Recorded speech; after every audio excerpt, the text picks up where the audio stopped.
नमस्कार, मी Riddhi Mhatre. Health talk या विशेष कार्यक्रमामध्ये तुम्हा सगळ्यांचं खूप खूप स्वागत. तुमचं आरोग्य उत्तम राहण्यासाठी तुम्हाला कोणता आजार असेल तर त्यावर नेमके काय उपाय करता यावेत यासाठी पुढारी न्यूज थेट निष्णात डॉक्टरांशी आपला संपर्क घडवून आणते. आणि आज सुद्धा हेल्थ टॉकच्या माध्यमातून याच हेतूनं एका डॉक्टरांशी आपण बोलणार आहोत. सध्या स्ट्रोक, मायग्रेन, फिट्स, पार्किन्सन्स यासारख्या आजारांसंदर्भात आणि त्याच्या उपचारांसंदर्भात मार्गदर्शन होणं फार गरजेचं आहे. आणि त्यासाठीच आज आपल्यासोबत स्टुडिओमध्ये आहेत डॉक्टर कुणाल बाबासाहेब जाधव. डॉक्टर नमस्कार आणि खूप खूप स्वागत तुमचं. धन्यवाद. आपण डॉक्टरांशी चर्चा करणारच आहोत, त्यांचं मार्गदर्शन घेणारच आहोत, पण त्यापूर्वी त्यांची अगदी थोडक्यात आपण ओळख करून घेऊयात.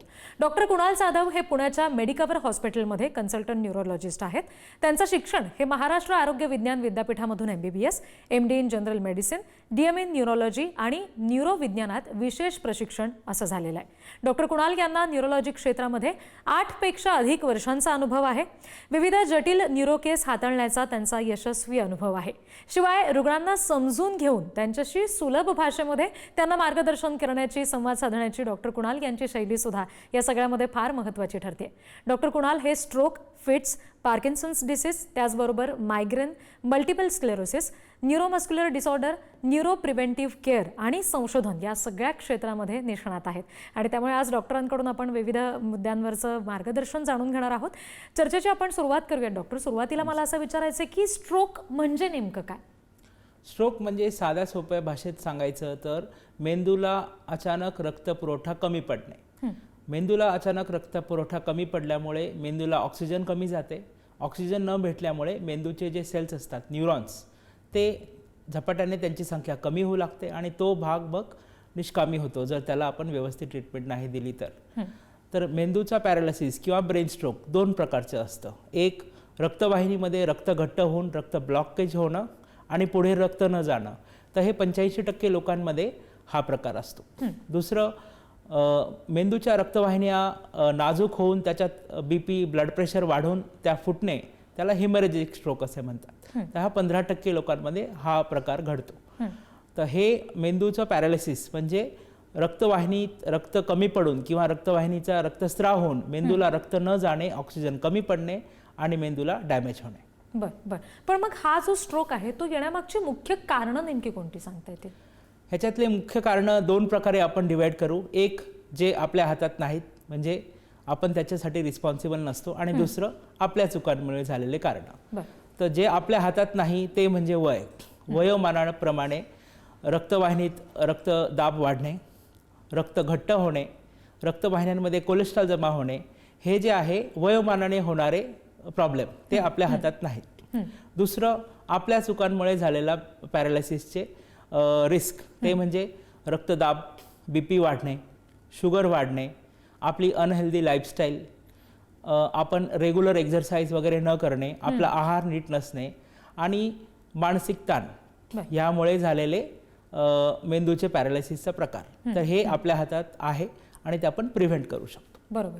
पण मग यासाठी त्याची लक्षणं समजून घेणं सुद्धा तितकंच आवश्यक असेल. तर ही प्राथमिक लक्षणं नेमकी स्ट्रोकची कुठली सांगता येतील?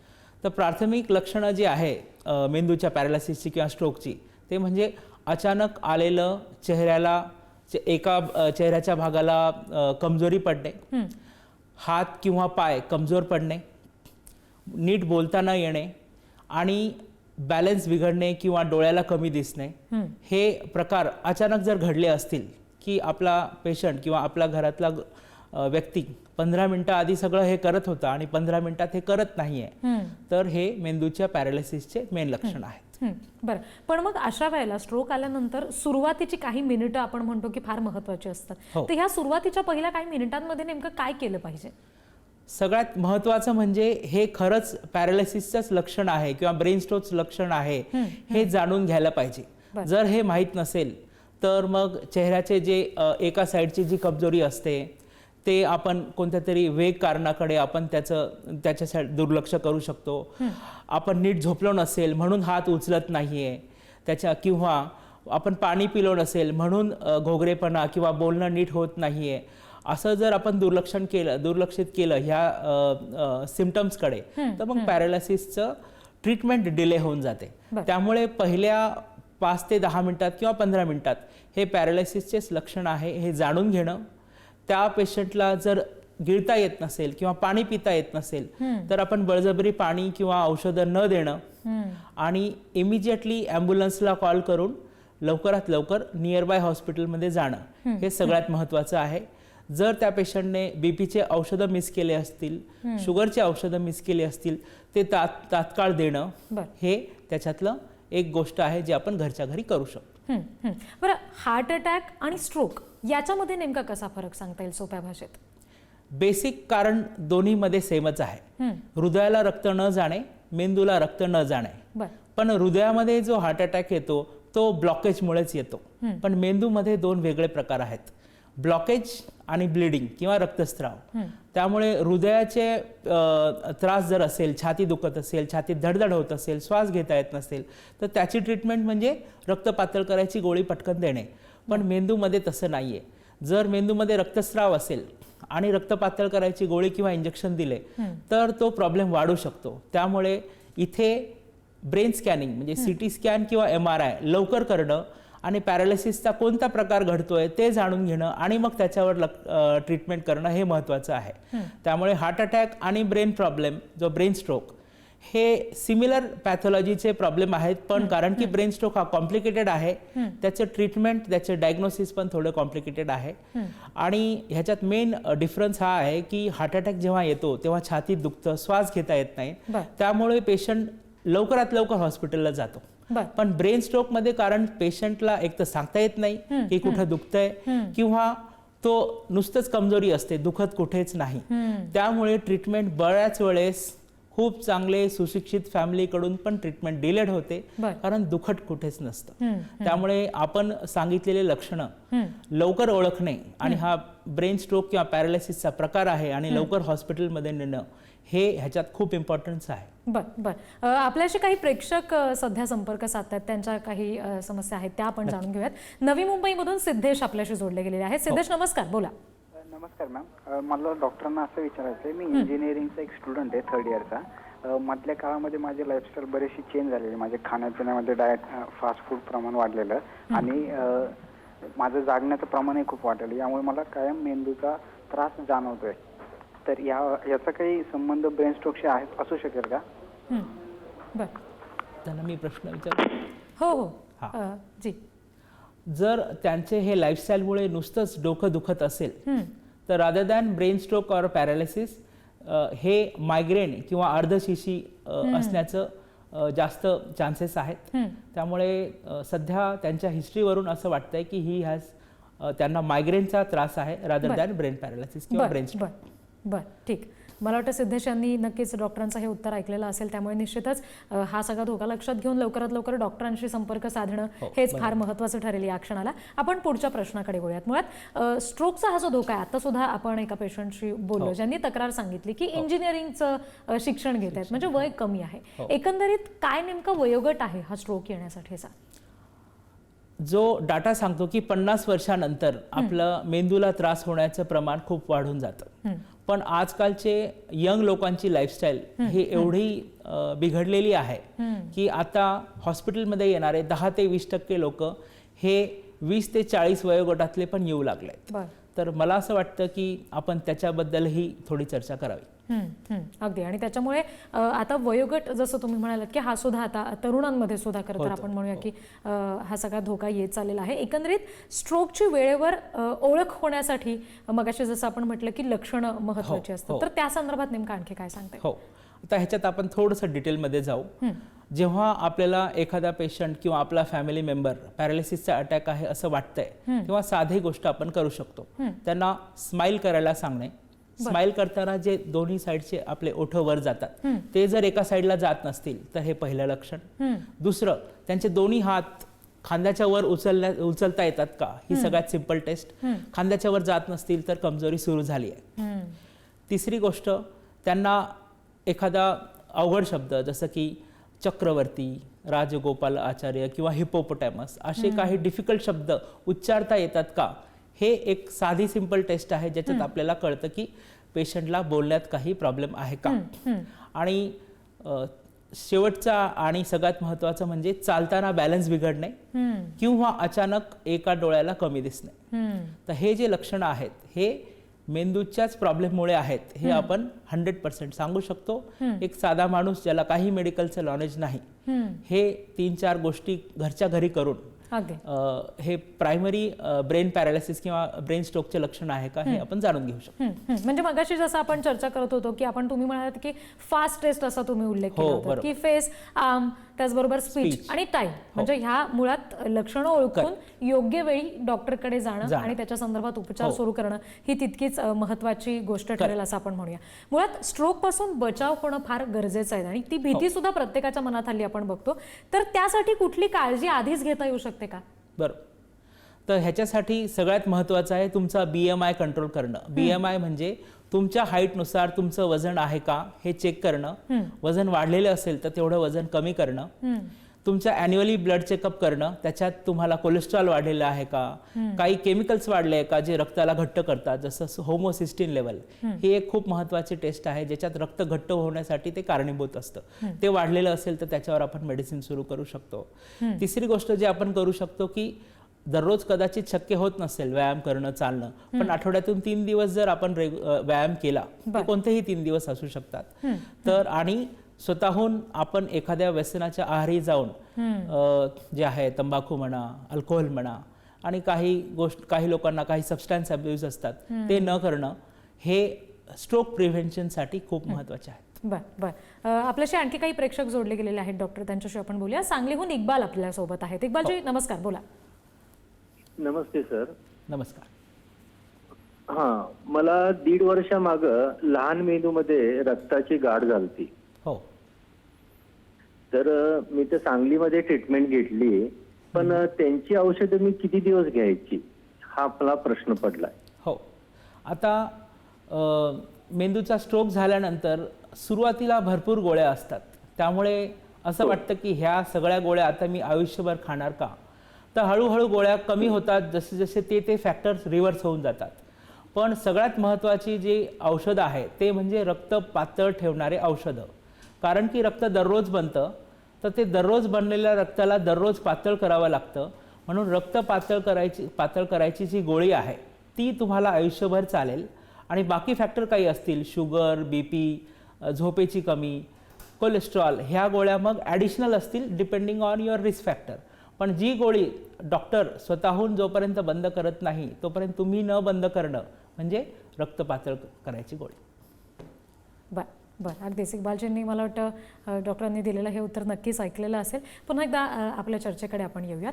स्ट्रोक संदर्भात आपण बोलत होतो, मगाशी आपण गोल्डन आवरचा उल्लेख केला. स्ट्रोक आल्यानंतर योग्य वेळी उपचार मिळणं, योग्य वेळी रुग्णालयामध्ये नेणं फार आवश्यक असतं. तर ह्या गोल्डन आवरला किती महत्त्व आहे या सगळ्यामध्ये? हो, एकदा डॉक्टरला किंवा नातेवाईकांना कळलं की हा ब्रेन पॅरालिसिसचा प्रकार आहे, तर पेशंट जर पहिल्या 4 तासात हॉस्पिटलला आला तर साध्या सिंपल स्पेशल इंजेक्शनने ते रक्तवाहिनीची ती गाठ आपण पूर्णपणे विरघळवू शकतो आणि पेशंट आहे तसा परत होऊ शकतो विदिन 24 आवर्स. त्यामुळे सगळ्यात महत्त्वाचं जे ब्रेन स्ट्रोकमध्ये आहे ते म्हणजे लवकरात लवकर जेव्हाही तुम्हाला कळेल की हे ब्रेन पॅरालिसिसचा प्रकार आहे, हॉस्पिटलमध्ये जाणे, न्यूरोलॉजिस्टला दाखवणं आणि स्पेशल इंजेक्शन जर 4 तासात भेटले तर त्याच्याहून उत्तम काहीच नाही. बरं, स्ट्रोक नंतर खरं तर अनेकांना असं वाटत असतं की आता पुन्हा परत आपलं पुनर्वसन होणं गरजेचं आहे, आयुष्य पुन्हा एकदा पूर्वीसारखं सुरू होणं फार गरजेचं आहे. तर ह्या सगळ्यामध्ये किती महत्त्व आहे या सगळ्या गोष्टींचं की स्ट्रोक आल्यानंतर पेशंट पुन्हा एकदा पूर्वीचं जीवन जगायला लागणं? बघा, आपल्या शरीरातले जेवढेही ऑर्गन्स आहेत, अवयव आहेत, त्याच्यातला ब्रेन हा असा एकच अवयव आहे ज्याला न्यूरोप्लास्टिसिटी म्हणजे स्वतःला परत एकदा रिमॉडेलिंग करणं हा प्रकार आहे. समजा आपल्या मेंदूचा हात कंट्रोल करणारा भाग जर तिथे स्ट्रोक झाला तर त्याच्या आजूबाजूचा भाग हा परत हात उचलण्यासाठी जे जे गोष्टी लागतात ते शिकू लागतो आणि तो हात परत उचलू लागतो. याचा अर्थ काय, आपल्याला 0 पॉवर जरी असेल ब्रेन पॅरालिसिस नंतर, तर तुम्ही रिहॅबिलिटेशन जर नीट केलं, औषधं जर नीट घेतली तर आपण पुन्हा एकदा ॲक्टिव्ह लाईफ मध्ये जाऊ शकतो. त्यामुळे पोस्ट स्ट्रोक रिहॅबिलिटेशन आणि पोस्ट स्ट्रोक ट्रीटमेंट ही तेवढीच गरजेची आहे जेवढं हॉस्पिटलमध्ये असतानाची ट्रीटमेंट. बर. आपण मगाशी डायबिटीज, बीपी, कोलेस्ट्रॉल या सगळ्या संदर्भात बोलत होतो. तर ही मेडिकल हिस्ट्री आपण म्हणतो, तर हे आजार विशेषतः असणं, रोजच्या रोज त्याच्या गोळ्या असणं, या सगळ्याचा स्ट्रोकसाठी जास्त धोका संभवतो? हो.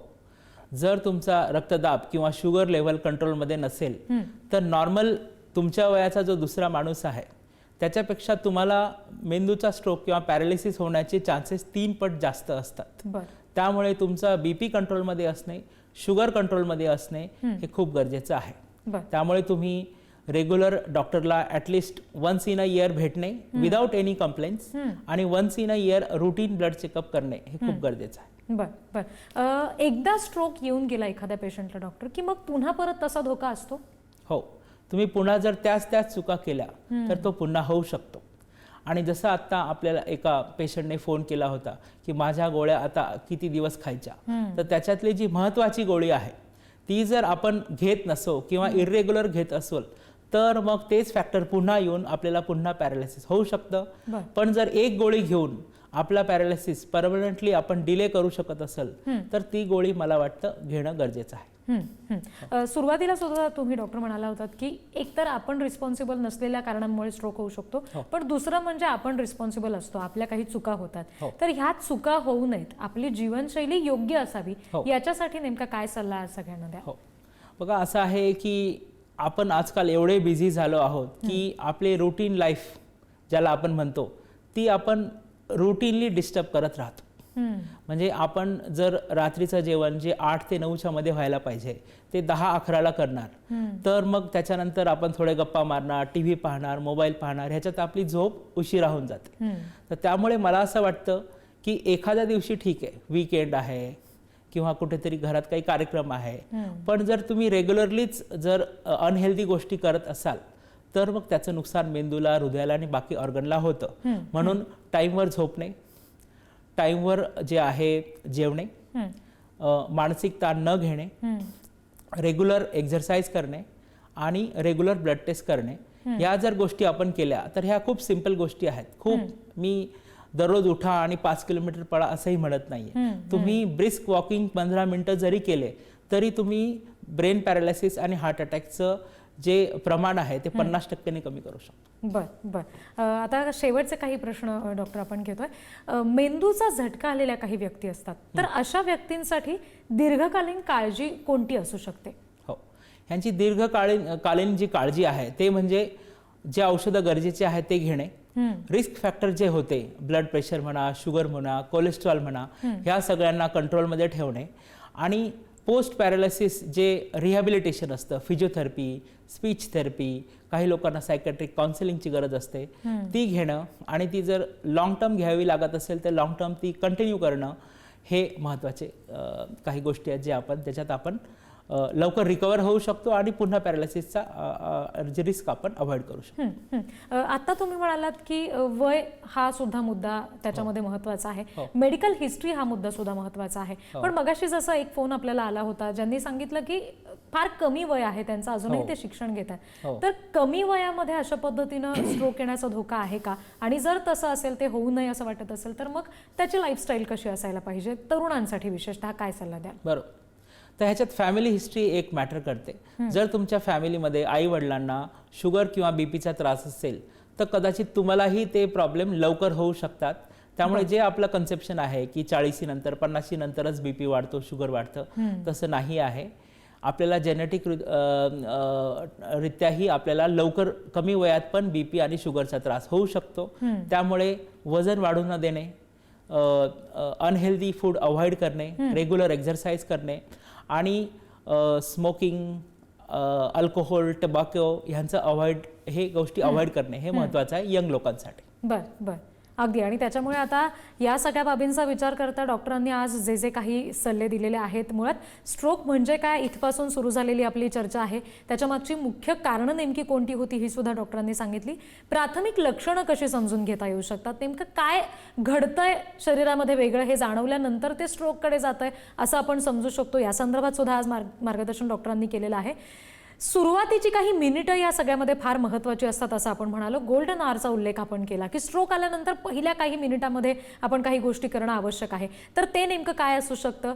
डॉक्टरांकडे तुम्ही गेल्यानंतर तुमच्या ज्या काही गोळ्या सुरू होतात तर त्या संदर्भात सुद्धा खूप गोळ्या आल्यानंतर तुम्हाला असंही वाटू शकतं की ह्या कुठपर्यंत मी घ्यायच्या आहेत, त्यातल्या महत्त्वाच्या नेमक्या कोणत्या असतात याबाबत सुद्धा डॉक्टरांनी सांगितलेलं आहे. सगळ्यात महत्त्वाचं म्हणजे ज्या वेळेला सुरुवातीची लक्षणं तुम्हाला स्ट्रोक संदर्भातली दिसतात तेव्हाच तुम्ही उपचार सुरू करणं किती गरजेचं आहे, ज्यामुळे तुम्ही पूर्णपणे यातून कसे बरे होऊ शकता या संदर्भातलं मार्गदर्शन सुद्धा डॉक्टरांनी आज आपल्याला केलेलं आहे.